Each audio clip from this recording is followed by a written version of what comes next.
આરએસએસના 100 વર્ષ નિમિત્તે પીએમ મોદીએ બહાર પાડ્યો 100 રૂપિયાનો સિક્કો અને ટિકિટ.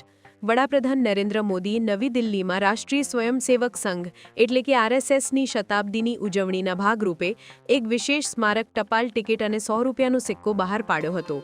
આ મહત્વપૂર્ણ સિક્કાની એક તરફ સ્વતંત્ર ભારતના ચલણ પર પ્રથમ વખત ભારત માતાનું ચિત્ર અંકિત કરવામાં આવ્યું છે, જેની સાથે આરએસએસનું સૂત્ર રાષ્ટ્રાય સ્વાહા ઇદમ રાષ્ટ્રાય ઇદમના મમ પણ દર્શાવવામાં આવ્યું છે.